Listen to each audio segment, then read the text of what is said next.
नमस्कार। पिछली वीडियो में कुछ गलती हो गई थी जो नवोदय विद्यालय समिति की तरफ से वीडियो कॉन्फ्रेंसिंग हुई थी अ, कमिश्नर साहब की तरफ से। इसके साथ साथ एसीज, डीसीज और जो जेएनबी के प्रिंसिपल की आज जो मीटिंग हुई है कुछ देर पहले, तो उसमें से जो सार तत्व निकल कर आए हैं या एक तरह से कह लें कि जो समरी आई है हम लोगों के लिए एक जुलाई ड्राइव 2019 के लिए, तो उसमें 4-5 बातें समझ में आई हैं जो मैं पॉइंट आउट किया हूँ। एक तो ये आई है कि कॉन्ट्रेक्चुअल टीचर टीचर के लिए उन्होंने बहुत कुछ कहा है। अभी मैं आपको समरी उसका सार बताते हैं या समरी बताते हैं आपको। दूसरी बातें निकल कर आई है कि ट्रांसफ़र को लेकर के। तीसरी बात जो आई है वो हमारे रिज़ल्ट को लेकर के, जो रिज़ल्ट है टीजीटी का, टीजीटी और टीजीटी के साथ साथ हम कह लें कि प्लस अदर, ठीक, उस पर बातें हुई हैं। इसके साथ साथ चौथी जो बात आई है कि न्यू वैकेंसी की, ये लोग न्यू वैकेंसी लाएंगे। न्यू वैकेंसी जो होगी ये होगी 2021 टू 2022, प्लस इसमें मर्ज करेंगे 2022 टू 23। तो इसके लिए वैकेंसीज ये लोग निकालेंगे। और इस पाँचवीं जो बात उन्होंने हमारे काम के लिए की है वो है कि एलडीई के लिए, लोअर डिविजनल, एक तरह से एलडीसी के लिए, एलडीई के लिए नहीं, एलडीसी के लिए। तो उनका जो है कि शायद टाइपिंग बची है। तो ये टाइपिंग एक तरह से क्या है कि एजेंसी अभी थोड़ा मना कर रही है, इसलिए थोड़ा उनके लिए देरी हो सकती है इनके रिज़ल्ट में। तो हम बात करेंगे पहले नंबर पे, यानी कि कॉन्ट्रेक्चुअल टीचर। तो इन लोगों ने कॉन्ट्रेक्चुअल टीचर के लिए जो बातें की हैं वो 2-3 तरह से बात की है। एक तो इन्होंने कह रखा है कि पहली बात, सॉरी, जो इन्होंने पहली बात कही है कि जब तक रिक्रूटमेंट हमारा नहीं होता, मतलब जुलाई ड्राइव 2019 यानी 2019 का फाइनल पोस्टिंग नहीं हो जाती है, तब तक ये क्या करेंगे, शॉर्ट टर्म के लिए ये जो इनका पैनल बचा हुआ है कॉन्ट्रेक्चुअल टीचर का, मतलब कॉन्ट्रेक्चुअल टीचर का जो पैनल है उस पैनल से ये लोग उसको एक्सीड करेंगे, उसको एक्सटेंड करेंगे थोड़ा 1-2 महीने के लिए। एक बात इन्होंने वहाँ से निकाली है।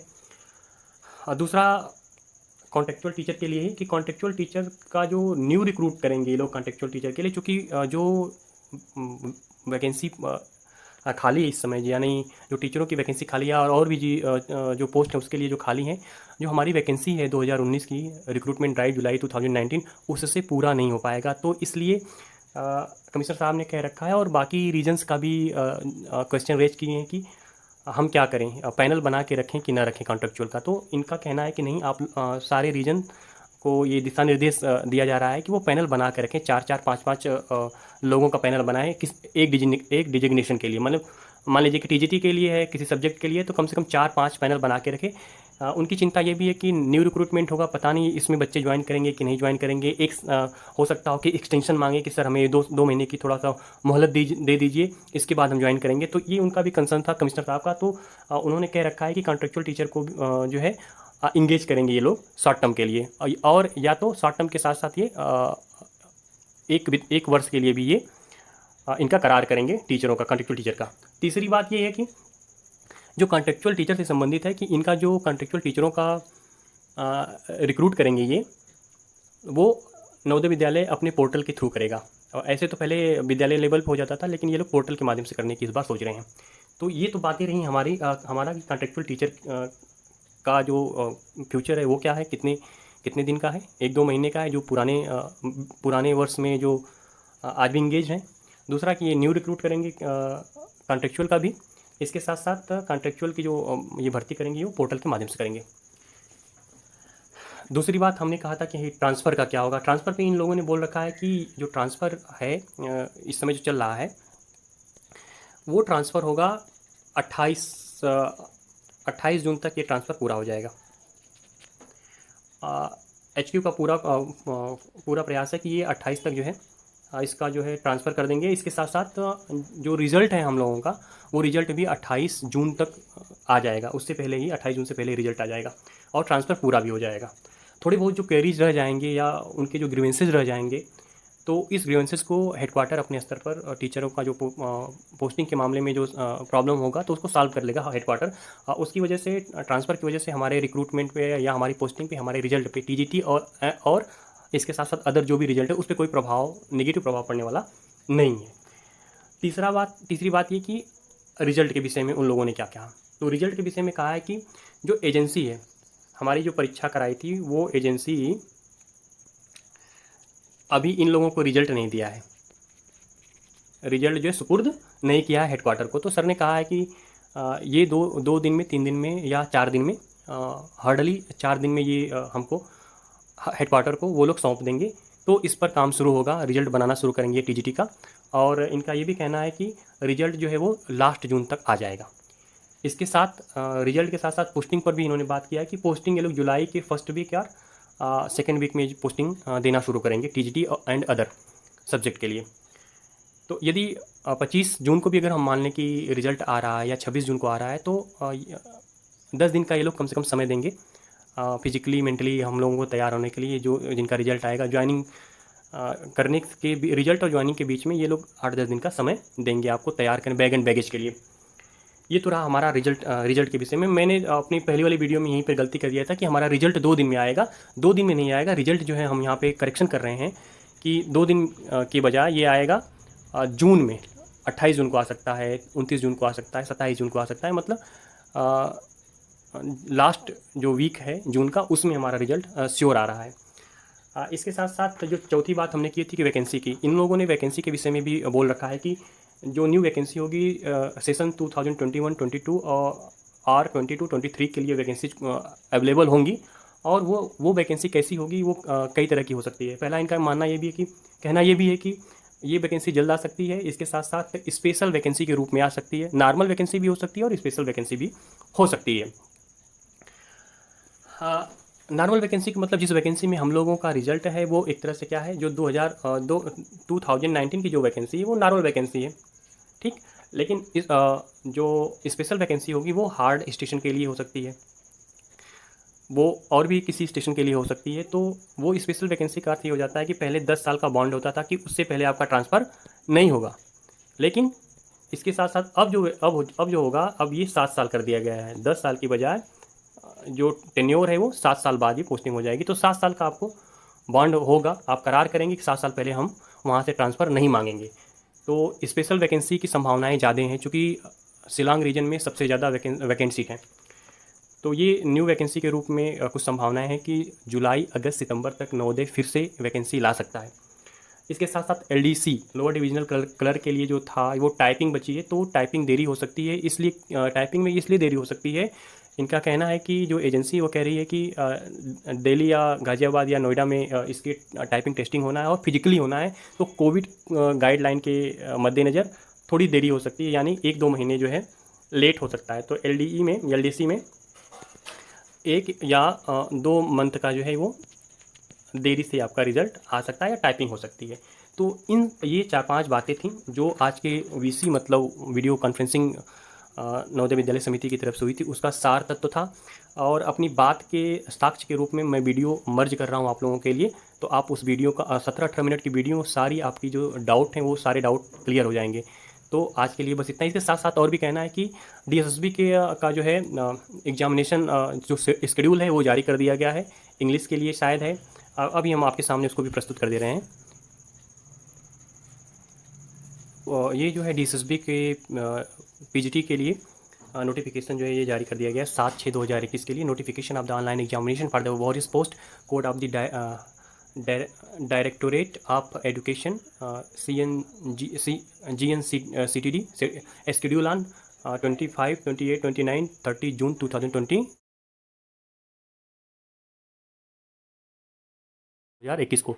तो पहले साइकोलॉजी मेल फीमेल 25 को है, फिर हिस्ट्री कॉमर्स 28 को है, फिर फिजिक्स फिजिकल एजुकेशन, और इसके साथ साथ भी और भी हैं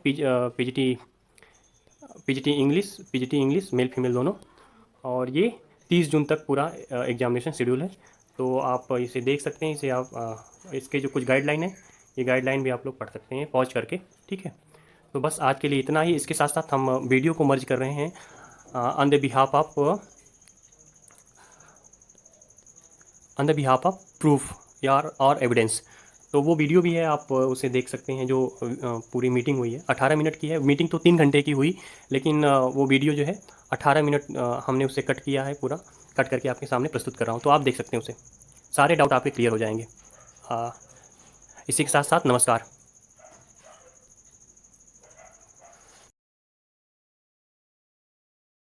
उसमें कि हमारा कि 20th से पहले हम लोग इसको ऑर्डर इशू कर दें, उसके बाद ग्रीवेंस राउंड एक रखेंगे। तो आपको जो पैनलमेंट करना है उसमें वैकेंसी को क्लैरिटी से देने की जरूरत नहीं है, लेकिन आप ट्रांसफर ड्राइव का जो, क्योंकि 90% तो ओवरली नॉर्मली फर्स्ट ड्राइव से आइडिया लग ही गया है, आप उसको ध्यान में रख के आप अपना कॉन्ट्रैक्चुअल टीचर को एंगेजमेंट का प्रोसेस इनिशिएट कर दीजिए। उसको भी हम लोग यहाँ से डायरेक्शन इशू कर देंगे, क्योंकि जो हार्ड एरियाज है जैसे शिलोंग रीजन है या और जगह, वहां तो बहुत ज्यादा प्रॉब्लम हो जाएगी, क्योंकि वहां पे तो बहुत सारे ट्रांसफर्स है। और प्रिंसिपल और vice principal will not leave the campus unless they get the replacement. एक आदमी तो वहां मिनिमम चाहिएगा। तो प्रिंसिपल प्रेफरेबली जो ट्रांसफर ड्राइव में क्या कितना भी पार्ट हो, principal and vice principal will not leave the campus. तो वो उसको रहना है जब तक हम लोग उसका रिप्लेसमेंट वहां ना भेजें। प्रॉपरली हैंडिंग ओवर होना चाहिए, this is a sensitive post head of the institution. तो और written handing over taking over होना चाहिए, कितने फाइल्स हैं, कितना क्या प्रॉब्लम है, क्या कैश है, क्या फंडिंग का इशू है, ऑडिट पैराज है। There should be a proper handing over taking over between the principals या जो प्रिंसिपल इंचार्ज रहेगा, और वो हैंडिंग ओवर की कॉपी रीजनल ऑफिस में आनी चाहिए। And handing over should not be ये कि भाई मैंने चार्ज दिया, आज मैंने दोपहर में ले लिया और सुबह दे दिया। Handing over should include each and everything. उसमें ऑडिट पेराज है, डिस्परी प्रोसीडिंग्स है, ये है पूरा राइटअप। जो भी प्रिंसिपल्स अंडर ट्रांसफर्स हैं, they must prepare their own handing over. तो वो अपना अपना तैयार कर लें, बाद में जो कोई इनकम्बेंट है उसको साथ एक्सप्लेन करें। प्रेफरेबली कोशिश रहे कि एक दिन साथ रहें, then only they should leave. One of the person will leave the first, और एक बाद में हैंडिंग ओवर के बाद आए। जहां पे प्रिंसिपल को पहले छोड़ना है तो जाना होगा, तो वो पहले जो है वाइस प्रिंसिपल को हैंडिंग ओवर करके जाएगा। और जो अगर जहां पे वाइस प्रिंसिपल और प्रिंसिपल दोनों ही निकल रहे हैं तो फिर वो वेट करेंगे, किसी दूसरी जगह से कोई आएगा। अदरवाइज प्रिंसिपल वाइस प्रिंसिपल को हैंडिंग ओवर दे सकता है। तो इसमें क्या कुछ इशू की जरूरत है, तो इसमें देखिए कंफ्यूजन ना करें, लोग छोड़ छाड़ के ना भाग जाए। तो आप इसको इंश्योर करिए कि रिलीविंग जो है, हैंडिंग ओवर टेकिंग ओवर और रिलीविंग जो है पूरे इशू बेस्ड होनी चाहिए, सारे मैटर्स पे होनी चाहिए। और दूसरा है कि ये जो है नहीं जाएगा, टीचर्स को फिर भी परमिटेड हो जाएगा कि भाई ठीक है चला गया है, वो अपने बात कर लेगा कि देख लेगा कि टीचर्स की बाकी जगह क्या रिलीविंग का क्या सिस्टम्स है। तो हम लोग ये ट्रांसफर ड्राइव को कोशिश करेंगे कि दोनों राउंड्स को खत्म कर दें हम लोग before this opening of the schools 20th से पहले, और बाद में हम लोग ग्रीवेंस राउंड पे कंसिडर कर लेंगे जो जो भी ग्रीवेंसेस है। जो हमारा डायरेक्ट का पैनल अवेलेबल है, इवन जो डीपीसी हमने प्रमोशन के पैनल बनाया है, अभी प्रिंसिपल का बना हुआ है, वाइस प्रिंसिपल का भी वो चल रहा है, अभी ऑलमोस्ट रेडी हो जाएगा। टीजीटी का रिजल्ट हमको अभी 1-2 दिन के अंदर मिल जाएगा, और क्रिएटिव टीचर्स का भी मिल जाएगा। तो ये जितना पैनल है इनका जैसे ही हमको वैकेंसी का एक बार क्लैरिटी आ जाएगी ये ट्रांसफर ड्राइव के बाद, तो हम लोग जुलाई के बिगिनिंग से ही इनका पोस्टिंग शुरू कर देंगे इनको अगेंस्ट द अवेलेबल वैकेंसीज, जिसमें से प्रिंसिपल्स हैं कुछ, जो डीआर का प्रिंसिपल तो खाली रहेगा, लेकिन प्रिंसिपल का डीपीसी वाले हैं, वाइस प्रिंसिपल भी डीपीसी वाले हैं, और टीजीटी मेरे हमारे पास डायरेक्ट रिक्रूटमेंट के हैं। तो इसको हम, लेकिन आप उसको जो पोस्टिंग को जहां तक प्रिंसिपल वाइस प्रिंसिपल तो कॉन्ट्रैक्चुअल में आते नहीं है, लेकिन टीचर्स को आप अपने हिसाब से पैनलमेंट कर लीजिए। मीन टाइम जैसे जैसे जो लोग पोस्ट होते रहेंगे और उनके हिसाब से फिर आप उनको, वो तो कॉन्ट्रैक्चुअली की पार्ट होता ही है।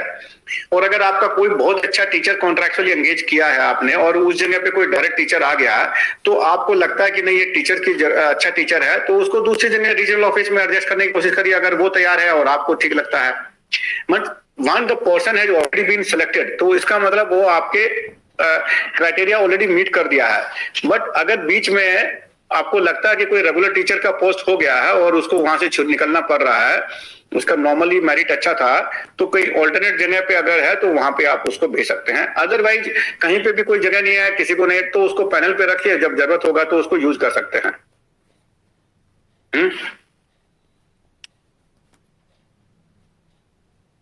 अच्छा, जो एग्जिस्टिंग कॉन्ट्रैक्चुअल टीचर्स है, बिकॉज मे बी जो ये अभी कॉन्ट्रैक्चुअल एंगेजमेंट में प्रोसेस में थोड़ा समय लगेगा, तो अगर किसी जैसे हार्ड एरियाज में, प्लेन एरियाज में तो आई डोंट नो कि ज्यादा जरूरत पड़ेगी, लेकिन हार्ड एरिया जहां पे भी है वहां पे अगर ऑनलाइन क्लासेस 20 से जैसे हमको शुरू करनी पड़ेगी, तो कॉन्ट्रैक्चुअल एग्जिस्टिंग टीचर्स को कुछ समय का एक्सटेंशन देना है तो आप उसको दे सकते हैं, but that will be the, क्योंकि उसका ऑलरेडी टर्म्स पूरा हो गया होगा, तो री एंगेजमेंट मतलब it can not be taken as उसका जो एक शॉर्ट टर्म एंगेजमेंट का ही प्लान बनेगा, मे बी 1 मंथ, और it will B not the extension और शॉर्ट टर्म एंगेजमेंट बनेगा।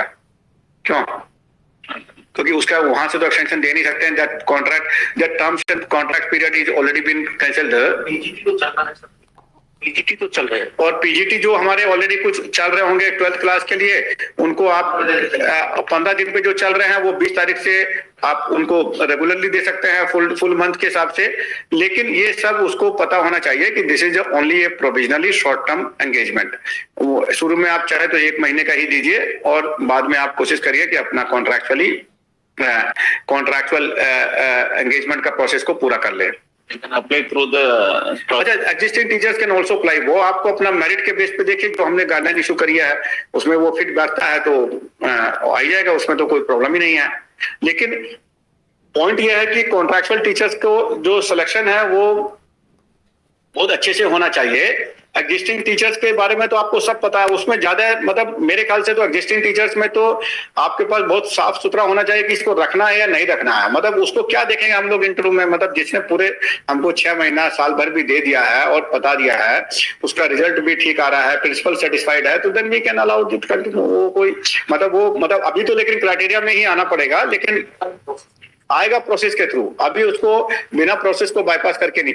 इससे इस एंगेजमेंट के बाद हम लोगों ने गाइडलाइन में लिखा है कि आगे हम लोग उसको कंटिन्यू कर सकते हैं बेस्ड ऑन द परफॉर्मेंस, लेकिन अभी ये वाला एंगेजमेंट थ्रू प्रोसेस ही होगा। तो पुराने टीचर्स का आप एक्सटेंशन कर सकते हैं till you get the complete the process of the contractual engagement. Assessment of vacancy आप ट्रांसफर राउंड को ध्यान में रख के आप अपने हिसाब से करिए, पैनल बना सकते हैं, उसके ध्यान में रख के 3 टाइम्स का पैनल बना लीजिए, क्योंकि हो सकता है कि प्लेस ऑफ पोस्टिंग को देख के कई लोग ज्वाइन नहीं करते हैं, तो आप उसके हिसाब से देख लीजिए। बाकी हम लोग आगे इसको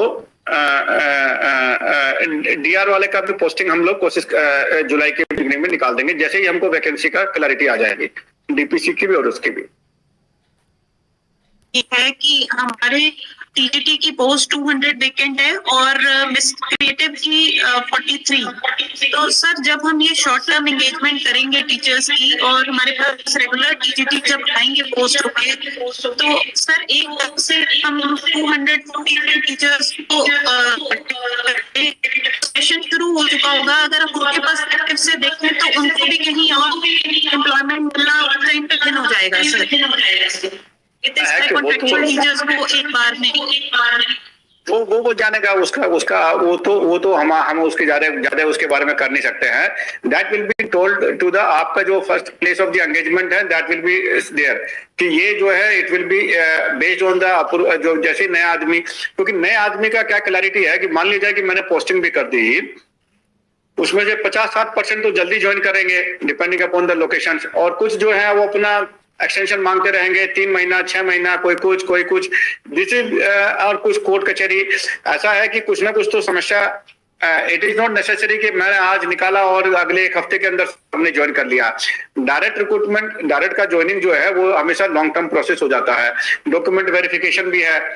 तो आप जो है इसलिए इसकी वजह से तो मैं अपना ये ऑनलाइन एकेडमिक एक्टिविटी तो खत्म नहीं कर सकता हूँ ना, that has to be continue. जो टीचर आना चाहेगा then he will take the risk. मैंने आपको ये बोल ही दिया है कि अगर आपने ऑलरेडी एक पैनल बनाया है and somebody is there very high merit, और सपोज उसी के स्कूल में कोई मैंने डायरेक्ट टीचर को अपॉइंट कर दिया है, तो that teacher you can consider because he has already cross the process of the contractual engagement also, तो उसको दोबारा जरूरत नहीं, आप पैनल में है आपकी, अगर बाई चांस कहीं पे कोई वैकेंसी बनी है तो आप वहां उसको अल्टरनेट ऑफर दे सकते हैं। That the regional office has to take care कि उसको कैसे करना, और नहीं जाना तो वो चला जाएगा, पैनल पे रहेगा, जब कभी दोबारा वैकेंसी होगी तो ही कैन बी कॉल्ड। वो 1 साल के लिए वैलिड रहता है क्या, कैसे करते हैं हम लोग? पैनल 1 साल के लिए वैलिड रहेगा। द टीचर है ऑलरेडी, उसको हम लोग दोबारा कभी कॉल कर सकते हैं अगर वैकेंसी होगी तो। But this is to be, उसको पता रहेगा कि ये जो है कि ये मेरा शॉर्ट टर्म टीजीटी के केस में शॉर्ट टर्म एंगेजमेंट हो सकता है। Because we can't predict anything कि सामने वाला आज ज्वाइन करेगा कल करेगा। फिर पता लगा कि मैंने पोस्टिंग ऑर्डर तो दे भी दिया, पता लगा वो प्लेसेस को देख के ज्वाइन ही नहीं कर रहा, एक्सटेंशन मांगे जा रहा। It all depends upon the places ना, और उसकी खुद की जो स्थिति है। फिर कई लोग चेंजेस मांगेंगे, अपना चेंज करवाएंगे देखना प्लेसेस को।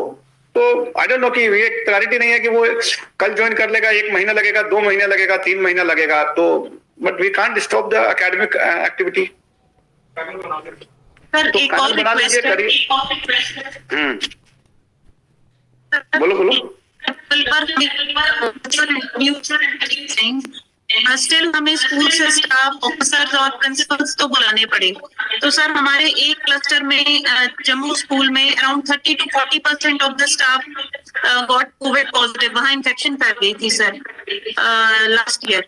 तो हमारी रिक्वेस्ट ये है कि सर सेफ्टी सिक्योरिटी का कंसर्न प्राइम है, तो क्यों ना सर इस बार जेएलपीज को ये फ्लेक्सिबिलिटी दे दी जाए कि वो अपने लेवल पर इंगेजमेंट कर लें as per the guidelines of NBS.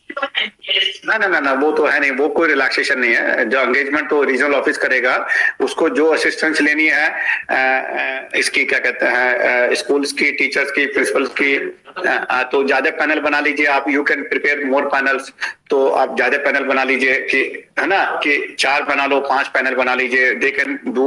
और अगर फिजिकली करना है तो वो वी कैन यू, अगर किसी को लगता है इसमें कोई, हम लोग ऑलरेडी बना रहे थे गाइडलाइंस, आपको किसी को सजेशन देना है तो सजेशन दे दीजिए। But make sure this will not be scrutiny, तो जो है वो रीजनल ऑफिस के कंट्रोल में ही होगी, जेएनवी लेवल पे नहीं परमिट करेंगे हम लोग उसको। वैसे भी जो है दो ही रीजन है जिसके यहाँ सबसे ज्यादा रिक्वायरमेंट आने वाली है, that is the Shillong region is the maximum, and थोड़ा बहुत चंडीगढ़ रीजन। तो इसके अलावा बाकी रीजन्स में तो ट्रांसफर ड्राइव के बाद अवेलेबिलिटी की इतना इशू नहीं होगा। तो सर इसमें एक सजेशन मेरा भी है। तो जो है अभी उनके 60% वैकेंसी है, 60%। तो मेरी इतनी परसेंट वैकेंसी नहीं है, उनकी 50% से ऊपर वैकेंसी है। कई साल से रिक्रूटमेंट नहीं हुआ है, तो अब इतना ज्यादा स्केल पे तो फिर वो रीजनल ऑफिस कर नहीं सकता उनके। तो अभी जो है शिलोंग रीजन में सुरेश है क्या इधर? सुनील? Yes sir. तो तुमको थोड़ा देखना क्योंकि तुम्हारे यहाँ ज्यादा है, और रिलीविंग भी you has to take the call की रिलीविंग, क्योंकि कई स्कूल्स में पता लगा सारे टीचर्स का ट्रांसफर हो गया है, प्रिंसिपल का भी हो गया है। तो यू मेक श्योर कि स्कूल्स बंद नहीं हो जाए, आप ही डिसाइड करेंगे रिलीविंग को कैसे करना है। जैसे मैंने बताया कि प्रिंसिपल वाइस प्रिंसिपल का रिलीविंग ऐसे नहीं होगा, टीचर्स वगैरह पे भी आप देख सकते हैं, लेकिन मीन टाइम कॉन्ट्रैक्चुअल एंगेजमेंट पे सबसे पहले काम आपको ज्यादा करना है, बाकी चंडीगढ़ को करना होगा। तो जो मॉनिटर सर, हाँ, ये हमको एक जनरल असेसमेंट है कि हार्ड रीजन्स में ही वैकेंसी ज्यादा होगी, बाकी तो होने को तो कहीं पे भी हो सकती है। और टीजीटी पे हम लोग करेंगे कोशिश, बट लेकिन वी कांट इंश्योर कि वो कितने दिन में आएगा, मतलब क्योंकि वैकेंसी जो है, वैकेंसी की पोजीशन तो 99% अभी हमको 20 तारीख से बन जाएगी। ग्रीवेंसेस में थोड़ा बहुत चेंजेस होंगे तो उसको हम लोग करेंगे, लेकिन वी स्टार्ट वर्किंग ऑन। अगर रिजल्ट हमको मिल जाता है तो हम लोग 20 तारीख से ही प्लान कर लेंगे। हम लोग कोशिश करेंगे फर्स्ट वीक ऑफ जुलाई में ही पोस्टिंग निकालने की कोशिश करें, लेकिन वो बना के कि रिजल्ट कब आता है और वैकेंसीज के हिसाब से कैसे एडजस्ट करेंगे। सर इसमें एक सबमिशन है मेरा। हाँ बोलो। सर इसमें एक मेरा सबमिशन ये है कि ट्रांसफर ड्राइव के बाद जो वैकेंसीज होगी उसके लिए हम लास्ट ईयर का जो पैनल है कॉन्ट्रैक्ट टीचर का, वो अगर ऑपरेट करते तो here whatever the guidelines session given by headquarter will be doing in time, but my one request to you is sir, since our region is a very difficult region in case of geographical locations of the schools, sir, I would request to give sufficient teachers, TGTs, vice principals and counselors this time. This is my request to you, sir. नहीं TGT मेरे पास panel almost 100% का है, तो obviously you will get the 100% TGT. Whether somebody will join और not join that is वो हम लोग देखेंगे, लेकिन रिजर्व पैनल को यूज करेंगे। Regarding the PGT definitely some vacancy will remain there, क्योंकि डीआर का वैकेंसी अभी हमारा पेंडिंग है। पीजीटी एलडी का पेंडिंग रहेगा, LD will take some time. Vice principal का हम लोग कर दे रहे हैं और प्रिंसिपल का भी हमारा डीआर का कुछ पेंडेंसी रहेगा, तो some pendency will be there, but as far as DPC is concern और DR of the TGT is concern वो हमारा कंप्लीटेड है, खाली पोस्टिंग हो जाएगा। तो पोस्टिंग में definitely the Shillong will be covered. Only thing is कि अब उसमें आगे कितना बनता है, तो दैट इज वाई। तो लेकिन अभी तक का जो स्थिति है उसमें हो जाएगा, और आगे हम लोगों ने इसी से अप्रूवल ले लिया है। स्पेशल रिक्रूटमेंट ड्राइव रहेगा exclusively for the hard region, तो उसके लिए हमको जल्दी से जल्दी एक नोटिफिकेशन बनाना है। और आप पर्सनल के साथ असिस्ट कर दीजिए कि करंट वैकेंसीज को लेके, even future assessment of vacancy को लेके 1 साल का हम लोग उसको स्पेशल रिक्रूटमेंट ड्राइव को इशू कर देंगे। और once the special recruitment drive clear हो जाएगा तो उसमें 7 इयर्स का बॉन्ड है, तो आपका समस्या वैसे भी शिलोंग रीजन का काफी कम हो जाएगा, और बाकी रीजन का जो ये फ्रीक्वेंटली ट्रांसफर है वो भी स्थिति कम हो जाएगी। तो एक बार वो मेरा स्पेशल रिक्रूटमेंट हो जाए विद 7 इयर्स बॉन्ड, तो then I think most of the Shillong region issues will be clear. Thank you, sir. Thank you very much, sir. Thank you, sir. Thank you very much, sir. तो अगर उसमें हाँ बोलो, और कौन? Sir Tina sir, there is a request कि ये जो 7 ईयर बॉन्ड है सर, इसको कम कर दिया जाए सर, क्योंकि काफी ज्यादा टेन्योर हो जाता है सर 7 इयर्स का, और हेल्थ पे भी इफेक्ट्स आने शुरू हो जाते हैं स्टाफ के हार्ड स्टेशन पर। मैडम क्या है कि एक्चुअली क्या था कि 10 साल का पिछली रिक्रूटमेंट पे 10 साल लिया था हम लोगों ने, है ना। इसी को ध्यान में रखते हुए 7 इयर्स लिया है। और 7 इयर्स का पर्पज ये था कि एक्चुअली क्या कि अगर हम लोग इसको 5 साल नॉर्मल कोर्स में भी, जैसे 2 साल आपका 100 अभी भी है, 2 साल है ना, 2 साल या 3 साल तो अभी भी आपने डाला है, इवन डिफिकल्ट रीजन में 4 साल डाला हुआ है, तो इवन आज की तारीख में 2, 3, 4 साल तो आपने ऑलरेडी कवर किया हुआ है। तो इसके ऊपर थोड़ा सा तो फिर स्पेशल रिक्रूटमेंट ड्राइव का कॉन्सेप्ट रहेगा। पहले हम लोग 10 साल लेके गए थे, इस कारण से 7 पे लेके आया है, और it has already been approved by EC. इसमें जो अब किसी के हाथ की चेंज नहीं है, तो 7 years will definitely give some breather time. और जो रिक्रूटमेंट होगा obviously some merit will go down, but लेकिन somebody will come, only those will come those who are mentally ready. लोगों ने तो आपको 10 साल में भी ज्वाइन कर लिया था, जिस समय 10 साल का पीरियड था, उसमें भी बहुत लोग बैठे रहे 10, 11 साल। 10 साल ये डेफिनेटली नॉट गुड, क्योंकि बहुत डिफिकल्ट रीजन्स में है। और इसमें भी जो 7 इयर्स वाला पीरियड है, इसमें विद इन द रीजन तो शायद परमिटेड होता है। कारगिल आजाद, तो हम लोग ऑक्सीजन प्रॉब्लम है जहाँ आर्मी भी विजिट, हम लोग उसमें हम लोग 7 इयर्स इज रिक्रूटमेंट पीरियड, उसके बाद बॉन्ड रहेगा, लेकिन विद इन द रीजन भी हम लोग लोकल पॉलिसी बना के उनको within the region shift कर देंगे कुछ पीरियड के बाद। बिल्कुल सर, क्योंकि इसमें बहुत सी अनमैरिड गर्ल्स रही हैं जो अफेक्टेड रही हैं सर, जिन्होंने ज्वाइन किया और दे सफर्ड। जी सर, नहीं, जैसे क्राइटेरिया बन जाएगा, माने कि शुरू में सिंगल लेडी है, बाद में मैरिज के ग्राउंड पे, that priority will also be there. बाकी है कि विद इन द रीजन में कैसे शिफ्टिंग करना है, विद इन द रीजन हम लोग कंसिडर कर लेंगे ऑलरेडी कैसे करना है, क्योंकि एक हार्ड रीजन के नाम पे हमको परमिशन मिला हुआ है। हार्ड रीजन में भी some of the places are very difficult and some of the places are not so difficult. तो उसमें भी अगर हमको कोई वैकेंसी बनेगी जो थोड़ा सा उतना डिफिकल्ट नहीं है, तो उसमें जो बहुत डिफिकल्ट एरिया से शिफ्टिंग करना है, तो उसमें प्रायोरिटी बेसिस देख के कि किसका कहाँ प्रायोरिटी है, तो उसको परमिटेड कर देंगे। तो दैट इंटरनल रीजन। बट एक जब आप एक एज ए स्पेशल रिक्रूटमेंट में जाएंगे तो बेसिक एक टाइम पीरियड तो लेना ही है।